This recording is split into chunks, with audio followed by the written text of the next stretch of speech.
Well, hello and welcome again to our reading of the Greek New Testament, and we're in the Gospel of Matthew, chapter 9.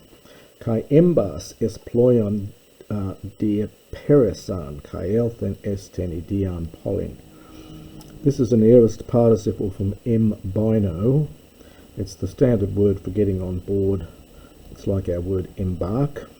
So, having embarked on the ship, he crossed and he went esten idian polin, into his own city.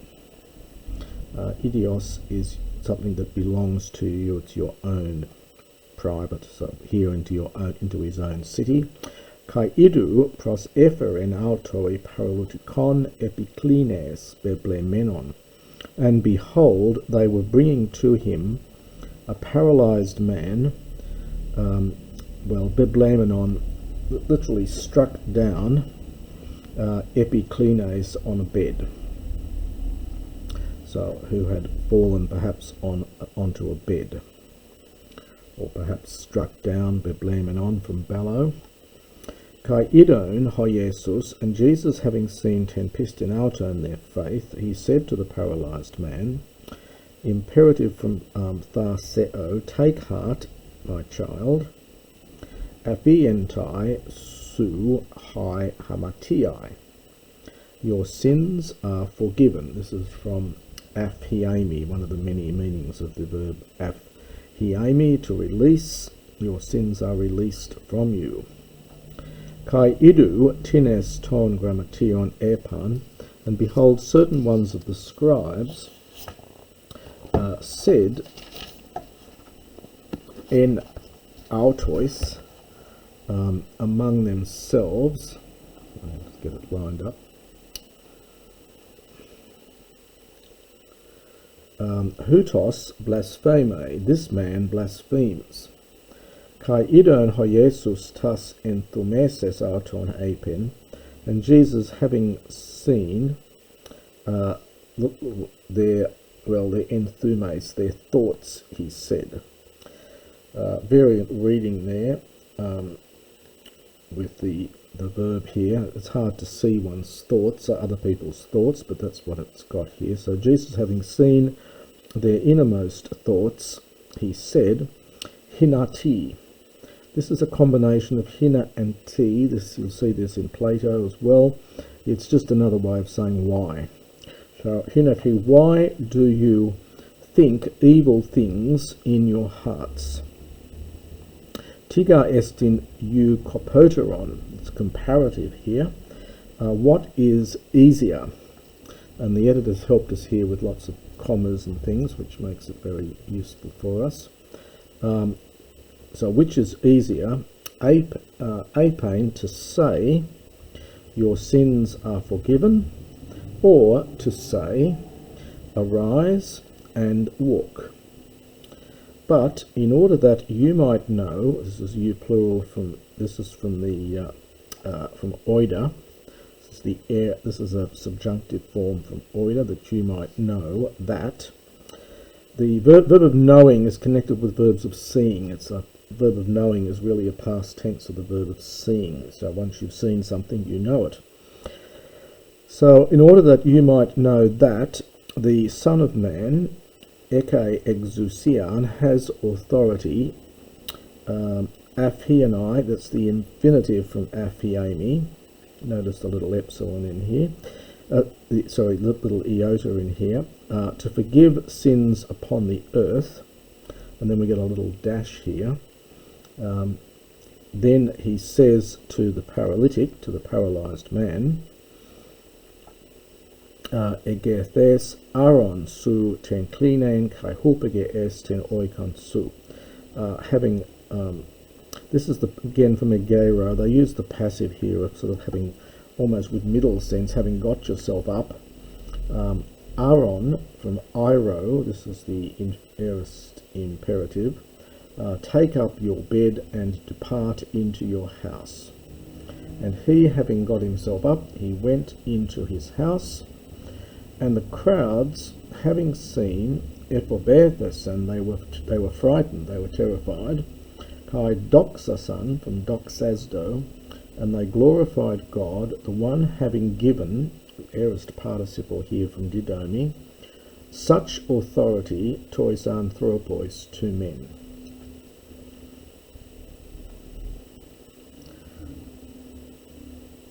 This next little pericope again is in Mark and Luke. Kai par agon ho Jesus ekethen, and Jesus having gone from there, we get eke plus that old ablative then ending. He saw a man sitting at the telonion. The telonion is the tax office. It's a little table where you would collect taxes. And he was legomenon Mathion, being called Matthew. Now, interestingly, in Luke and Mark, he is called Levi, so we have a different name here. People have tried to equate Levi with Matthew. Well, read the commentaries on this, but the text actually says that his name was Matthew. It would be odd for a Jewish person to have both two Jewish names. If one of the names was Greek, you could understand that he'd taken a Greek name as well as his Jewish name. But both of these, Levi and Matthew, are both Jewish names, so there may be a bit of confusion here. And of course, traditionally, the Gospel of Matthew is believed to be by this Matthew, but that's not many people believe that to be the case. And he says to him, "Akoluthe moi, follow me." This is an imperative here.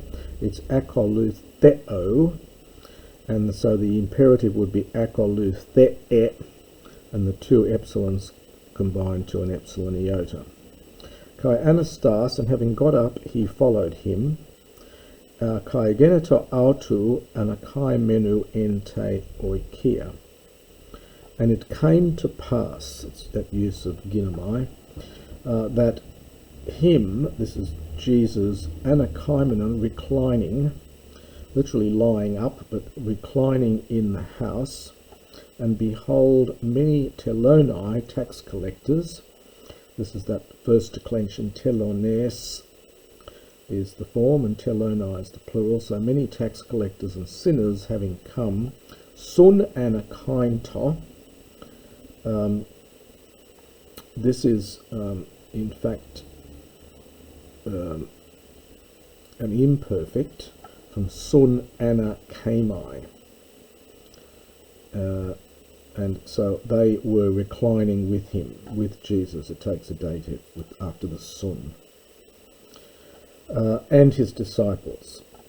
And idontes hoi pharisaioi, the Pharisees having seen, elegon, this is imperfect, and I like to translate this, they began to say to his disciples, rather than just said, for the imperfect. Diatit, literally on account of what thing, another way of saying why.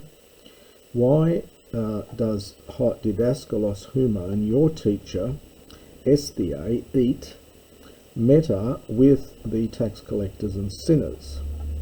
And he having heard, he said, U creon ekus in hoi iskuontes iatru ala hoi kakos akontes. Those who are strong, so those who are strong, those who are healthy perhaps, or well, do not have a need of a doctor. But we've seen this idiom before, echo plus the adverb, those being badly off, those being sick. Having gone, learn tit estin, what it is, elio stello kai su thusian, I desire mercy and not sacrifice. Now, interestingly, the first part of this is a translation of a common rabbinic expression. This is the porothentes de matheti estin. Jesus often is called rabbi, and it would appear that he has had some kind of rabbinic training, and here he's using at least, well, as a translation of an expression that was common amongst rabbinical teaching. And the quotation here is from Hosea 6:6. Uga aelthon, for I did not come to call dikaios righteous ones, but hamartolous sinners. Tote pros erkon taiato hoi matheto Ioannou legontes. Then, this is again Matthew's favourite word, toti, then the disciples of John were coming to him, legontes, saying, Diate, why do we and the Pharisees, nay stuomen, fast? And then in square brackets, and it's not in the best manuscripts, pola, muchly, so a lot, it's adverbial. But your disciples do not fast. And Jesus said to them, this is question expecting the answer, no. So surely the sons of the numphone, now the numphone is the bridal chamber. And this again is a Hebraic expression. The sons of the bridal chamber are simply the friends of the bridegroom. Surely they are not able, penthane, to grieve, hosin, we've got to understand chronon here, for such a time as the numphios, the bridegroom, is with them. Hemerai, days, and eusontai, future from Erkamai, will come. Hotan is hotet plus an, when the bridegroom, abathe, will be taken from them. This is from ap iro. Now iro is to raise, but it can also mean to take. It's got a range of meanings here. So when the bridegroom is taken from them, this is aorist passive subjunctive here with the an, kai toti, and then they will fast. Udes de epibale epiblema racus agnaphu epihimato palio. No one puts an epiblema, and we're getting a lovely cognate here, noun with the verb. Epibello is to cast upon, and an epiblema, the bull is from the same root as bellow, the thing that you cast upon. So this is a patch. So no one puts a patch of racus, of rag, or perhaps of material, but we get our word rag from this, in fact. It's connected with ragnumi, it's something which is torn off. So no one puts a patch of agnophu. Agnaphius is a fuller, someone who does the washing. This is the alpha privative plus an adjective here. So of unwashed rag on an old garment. For the pleroma, this is a very, very vague here. This word means the thing which fills up the gap. So it's just again another way of saying the patch. For the patch of it comes away, again iro, another use of iro, he raises up or comes away from the garment, and the tear, the schisma, ginatai, becomes kairon, worse. This is the irregular comparative kaironos, irregular comparative from kakos. Ude balusin oinon, nor do they put new wine into old wineskins, askus, eidemege, lest in fact the wineskins ragnuntai, this is from ragnumi, it's a passive, so lest the wineskins are broken, from ragnumi. It's the same root actually as we get this racus up here. When it comes into English, the word rec, W-R-E-C-K, is the same root here. And the wine is poured out, and the wineskins perish, or are ruined. But they cast new wine into new wineskins, and both sun teruntai are preserved. Terio is to keep, so they are both preserved, if you like, take the sun together. And that is the first part of chapter 9.